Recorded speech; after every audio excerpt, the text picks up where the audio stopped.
Morning sir.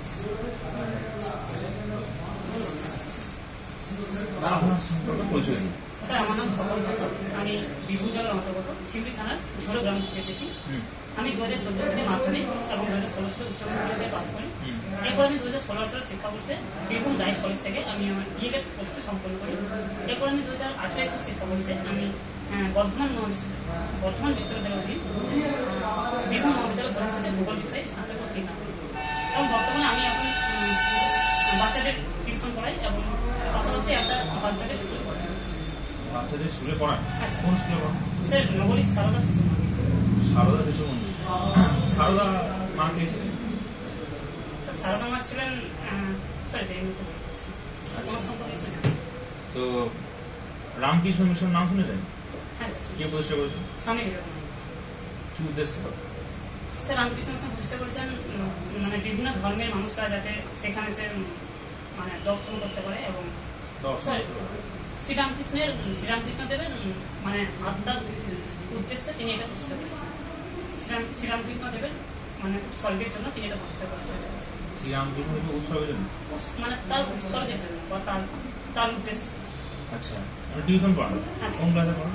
Sir class primary লেভেলে পড়াই এবং 6 থেকে 8 পড়াই। আচ্ছা, মানে 6 থেকে ক্লাস প্রাইমারি সব পড়ান। কি সাবজেক্ট পড়ান? স্যার ইংলিশ, বড়দের ইংলিশ পড়াই এবং বাচ্চাদের তো সব বিষয় পড়াই। কি সামাজ করেছেন? স্যার জিওগ্রাফি পড়ান কি ইংলিশ? হ্যাঁ স্যার, ইংলিশ পড়াই মানে বাচ্চাদের সব পড়ান আর বড়দের ইংলিশ পড়ান। ভূগোল পড়ান না? স্যার ভূগোল বাচ্চাদের কেউ পড়তে চায় না বা গ্রামে কেউ ভূগোল বিষয়ে পড়তে চায় না, ইংলিশ পড়ান। আচ্ছা, তো ইংলিশে আমাকে বলুন যে আমি অ্যাডভার্ব আর অ্যাডজেক্টিভ কি করে বোঝাবো বাচ্চাদের? স্যার অ্যাডজেক্টিভ হচ্ছে গুণ, মানে কোনো নাউন সম্পর্কে তার যে কোয়ালিটি বা তার সম্পর্কে ডিসক্রিপশন, সেটা হচ্ছে অ্যাডজেক্টিভ। আর অ্যাডভার্ব হচ্ছে কোনো ভার্ব অথবা অ্যাডজেক্টিভ সম্পর্কে তার যে আরো মানে বিশেষিত রূপ পাই, সেটা হচ্ছে অ্যাডভার্ব। উদাহরণ দিন। স্যার যেমন বলতে পারি হি is working slowly, sorry, he is working very hard,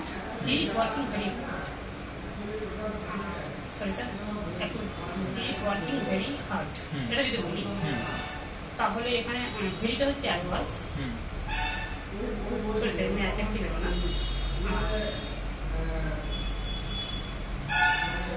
sir যদি বলি আই এম, সেই মুহূর্তে ঠিক আছে। আপনি ভূগোল অনার্স করেছেন, তো ভূগোল অনার্স করে আপনার বিশেষ কি এনেছেন ভূগোল থেকে যেটা বাচ্চাদেরকেও শেখানো যায় আর আপনারও পার্সোনাল ডেভেলপমেন্ট হয়েছে? মানে ভূগোলের যে পারিপার্শ্বিক যে জ্ঞান, সেটা বাচ্চাদেরকে পারবো, মানে আমাদের পৃথিবী এবং তার আশেপাশের পারিপার্শ্বিক জ্ঞান সম্পর্কে তাদের অবগত করতে পারবো। ভূগোলের বিশেষত্ব কি আছে অন্য সাবজেক্ট তুলনায়? কিসে বিশেষ? ভূগোল এমন একটা বিষয় যেখানে মানে সব বিষয়ের সঙ্গে সংমিশ্রণ ঘটেছে। যেমন তারা তো এই সাবজেক্ট পড়াশোনা মানে সব সাবজেক্টে নিয়ে পড়ছে। অবশ্যই ভূগোল একটা এমন একটা বিষয় যেখানে পৃথিবী এবং তার চারপাশের পরিবেশ সম্পর্কে জানতে পারে। আমি কি বলবো, অবশ্যই প্রাইমারি ক্ষেত্রে আমাদের পরিবেশ যে বইটা আছে সেক্ষেত্রে ভূগোল অন্তর্ভুক্ত আছে। সেক্ষেত্রে হ্যাঁ, পরিবেশ আমি কি করবো? অবশ্যই পরিবেশ আমাদের জানা দরকার, কারণ আমাদের চারপাশে। আপনার বাইক আছে? বাইক আছে? বাইক আছে? আচ্ছা, আপনি ভূগোল পড়েছেন? তো ভূগোল আপনি পড়েছেন তো যে পরিবেশ দূষণ করা হয় বাইক থাকলে, পার্সোনাল বাইক না নিয়ে আমি যদি পাবলিক ট্রান্সপোর্ট ইউজ করি তাই দূষণ কম হবে। তো আমি নিজেকে বাইক চালাচ্ছি, তো আমি দূষণ করছি।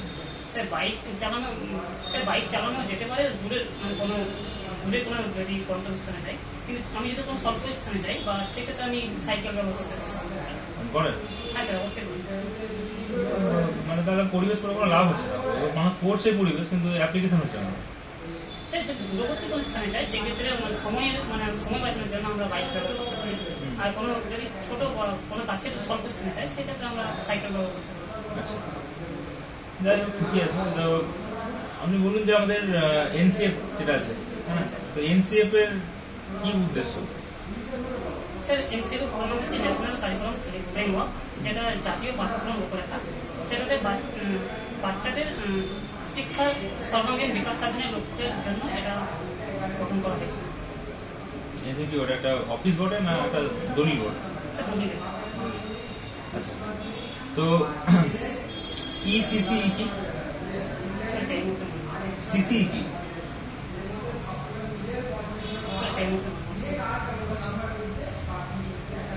আচ্ছা, ওই অঙ্গনওয়াড়ি যেগুলো ছিল বা আছে এখন, ওইগুলো কি হয় অঙ্গনওয়াড়ি স্কুল? প্রাথমিক বাচ্চাদের পড়ানো হয় এবং তাদের সেখানে মিড ডে মিলের ব্যবস্থা হয়। মিড ডে মিল? হ্যাঁ, মিড ডে মিল না, তাদের একটা বরাদ্দ খাবার সেখানে দেওয়া হয়। ঠিক আছে। আপনি 18 থেকে 21-এ গ্রাজুয়েশন করেছেন, তো 21 সালে কলেজ চলছে? কলেজ চলেছিল, শেষের দিকে চলেছিল, কিন্তু মাঝে অনলাইন পরীক্ষা হয়েছে। অনলাইন পরীক্ষা দিয়েছেন, অনলাইন ক্লাসও করেছেন, কি ডিফারেন্স পেয়েছেন অনলাইন আর অফলাইন ক্লাসের মধ্যে? স্যার, অফলাইনে আমরা যেটা মানে ক্লাসরুমে বসে যেটা আমরা পাঠ করেছি সেটা মানে ক্লাসরুমে বসে আমরা পাঠ করেছি, বাট অনলাইনে সেটা আমরা যেহেতু মোবাইলের মাধ্যমে করতে হয়েছে তাই কোনটা ভালো মনে হয়েছে? স্যার অবশ্যই অফলাইনটা। আচ্ছা, আরেকটা আপনি বলছেন আপনি ইংলিশ পড়াচ্ছেন, তাই তো? মানে 6 to 8। আচ্ছা, ইংলিশের টেন্সের ফিউচার টেন্সে আছে ফিউচার পারফেক্ট কন্টিনিউয়াস টেন্স, ঠিক তো? এটা কি? যেটা ভবিষ্যতে কিছুক্ষণ সময় ধরে কিছুক্ষণ সময় ধরে করতে থাকবে, মানে সেটা কন্টিনিউয়াস ছিল। তো ফিউচার পারফেক্ট কন্টিনিউয়াস টেন্স আর ফিউচার পারফেক্ট টেন্সের মধ্যে কি তফাৎ আছে? ফিউচার পারফেক্ট হচ্ছে যে কাজটা ভবিষ্যতে ঘটে থাকবে, মানে সেটা কমপ্লিট বোঝাবে, অ্যাকশনটা কমপ্লিট বোঝাবে। আর কন্টিনিউয়াস মানে সেই কাজটা কমপ্লিট মানে কন্টিনিউয়াস চলবে এবং সেই কাজটা কিছুক্ষণ সময় ধরে চলবে। গভর্নমেন্ট কিছু স্কিম বলতে পারবেন প্রাইমারি স্টুডেন্টদের জন্য? আচ্ছা, প্রাইমারি স্কুলের জন্য ঐক্যশ্রী, এছাড়া শিক্ষাশ্রী, এইসব প্রকল্পগুলো আছে। কি আছে শিক্ষাশ্রী? স্যার, শিক্ষাশ্রীতে ঐক্যশ্রীতে কি আছে? ঐক্যশ্রীতে মাইনরদের জন্য তাদের স্কলারশিপ দেওয়া হবে। আর কিছু? যারা মাইনরিটি স্টুডেন্ট তাদের স্কলারশিপের ব্যবস্থা করা হবে। আর কোন স্কিম? আর mid day meal, mid day মিলে কত টাকা খরচা হয় স্টুডেন্ট কিছু? স্যার মিড ডে মিল কেন্দ্র সরকার দেয় 60% এবং রাজ্য সরকারের 40%। একটা স্টুডেন্ট কিছু কত টাকা খরচা? প্রাথমিক স্যার প্রাথমিক হচ্ছে 6.2 টাকা। 6.2 এই 6 টাকায় একটা স্টুডেন্টকে খাওয়ানো সম্ভব? স্যার, সেরকম গুণমান খাওয়া সম্ভব নয়, কারণ বাচ্চাদের গুণমান সেরকম খাবার খাওয়া সম্ভব নয়। তাহলে তো স্টুডেন্টদের খারাপ করা হচ্ছে। স্যার, এক্ষেত্রে মানে বাচ্চাদের এছাড়া মানে কিচেন গার্ডেন যদি আমরা ব্যবহার করতে পারি বা স্কুলের পাশাপাশি সবজি চাষ করে সেটা বাচ্চাদের খাওয়ানো যেতে পারে। স্যার আমি ডেমো দিন। আমি 24 করবো, আমার 15%।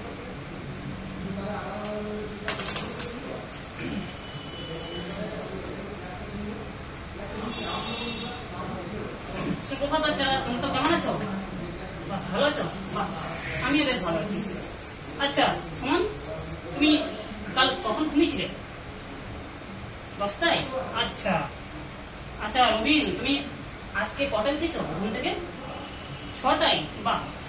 আচ্ছা, তুমি তো বললে ঘুমিয়েছো রাত্রে আর তুমি বলছো দিনে উঠেছো, তাহলে এই যে দিন রাত হচ্ছে, তাই তো? এই দিন রাত হচ্ছে, কিভাবে দিন হয় কিভাবে রাত হয় সেটা তোমরা জানো?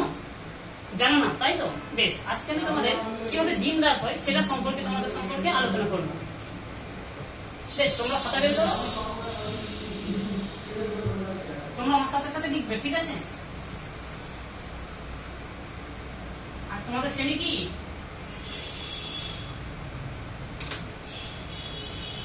তোমাদের শ্রেণী হচ্ছে 4র্থ, তাই তো?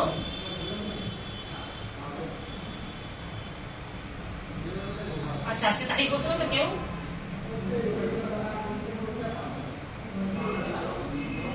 আজকে তারিখ কত বলতে পারবে? ঠিক আছে, শুরু করুন।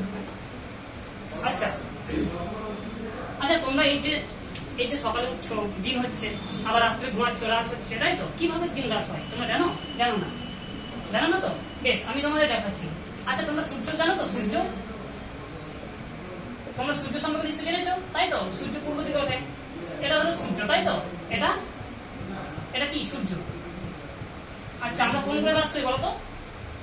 আমরা কোন গ্রহে বাস করি পৃথিবী, তাই তো? হ্যাঁ, এটা ধরো পৃথিবী, এটা ধরো পৃথিবী।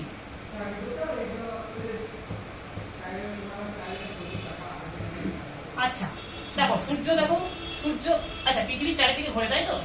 পৃথিবী চারিদিকে সূর্যের চারপাশে এইভাবে ঘোরে, আবর্তন করে। আচ্ছা সূর্য যখন এই পাশে আছে, আচ্ছা পৃথিবীকে আমরা দুটি ভাগে ভাগ করতে পারি, তাই তো? এই দিকটা হচ্ছে পশ্চিম ভাগ, এই দিকটা হচ্ছে পূর্ব ভাগ। আচ্ছা সূর্য তো এখানে আছে, সূর্য তো স্থির, পৃথিবী ঘুরছে, তাহলে পৃথিবী যখন এখানে ঘুরছে তখন এইখানে যে আলোটা পড়ছে, সূর্য তো কিরণ দেয়, তাই তো? সূর্য তো আলো দেয়, তাহলে এখানে যে সূর্যের আলোটা পড়ছে এই পাশটা, পৃথিবী তো গোলাকার, অভিভূত গোলাকার, তাহলে এখানে যে আলোটা পড়ছে এখানে তখন কি হবে? তখন দিন হবে না রাত হবে? দিন হবে, ঠিক বলেছো। আচ্ছা আচ্ছা এই যে বাকি অংশটা, এটা তো পেছনের দিকটা, তাহলে এই দিকটা কি হবে তখন? কি হবে বলো? রাত হবে। হ্যাঁ ঠিক বলেছো, এই দিকটা তখন কি হবে? রাত। আর এই দিকটা তখন কি হবে? দিন। আচ্ছা পৃথিবী তো ঘুরছে, তাহলে এই যখন এই পাশটা দিন হচ্ছে, আবার এই পাশটা যখন আলো পাচ্ছে না, তখন এই পাশটা কি হবে? রাত হবে। আচ্ছা আমি তোমার একটা উদাহরণ দিয়ে বোঝাই। ধরো তুমি সূর্য, আমি তোমার সামনে আছি, তুমি আমাকে কিরণ দিচ্ছ, আমার কোন পাশটা দেখতে পাচ্ছ? সামনের পাশটা, তাই তো? আমার পেছনের দিকটা দেখতে পাচ্ছ? পাচ্ছ না। আমার সামনে দেখতে পাচ্ছ, তাহলে আমার সামনেটা কি করছে? দিন, মানে আলো পড়ছে। আর পেছনের দিকটা, এই পেছনের দিকটা কি আলো পড়ছে? পড়ছে না, তাহলে এটা কি হচ্ছে? রাত। আবার আমি যদি ঘুরে যাই তাহলে তুমি আমার পেছনে দেখতে পাবে, তাহলে এই পাশটা কি হচ্ছে? দিন। আবার এই পাশটা দেখতে পাচ্ছ না, তাহলে এই পাশটা কি হচ্ছে? রাত। এইভাবে পৃথিবীর দিন রাত সৃষ্টি হয়। ঠিক আছে, ঠিক আছে।